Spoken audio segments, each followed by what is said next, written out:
Mariaten ronin kabela Thiên lai ru ka cham ringe Thế chẳng sẽ phân lệ cần hoang chi Suy lung lô ma tua dài na Ta chuan lên cái thiên lại ném tu Ba trăm lên ý đã nuôi hiao về Thế chẳng sẽ tôn lệ dòng cần hoang nghe Suy lù ruột vui ăn cái sông nghe à Mà đã chuan suy lung cần ruột chi Lim dài vô rin nâng ruột tên nè Tu na sông giờ muốn quyền liam ta Xuân đi em tin mong về ang mô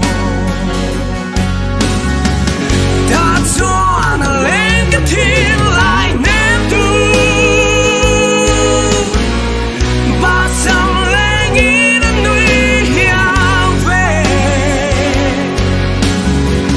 Thế chẳng sẽ tôn lệ dòng cần hoang nghe Suy lù ruột vui ăn cái sông nghe à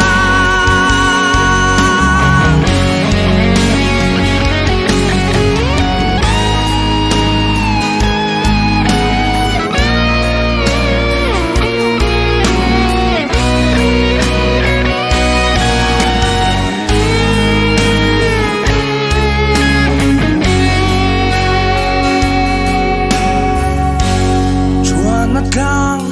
te dòng thằng mai xe Nghiêu ni reng hiếu đô lô Khiang hô in giờ muốn chú liam má la Nghiêu lô nó par cái khía nàng xe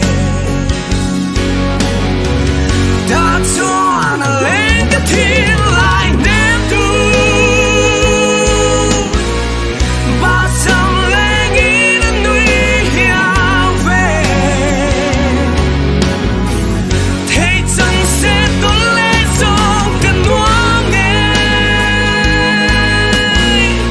Suy lù ruột vui ăn cái sông nghe à Ta chuan lên cái thiên lại ném tu Ba trăm lên ý đã nuôi hiao về Thế chẳng sẽ tôn lệ dòng cần hoang nghe Suy lù ruột vui ăn cái sông nghe à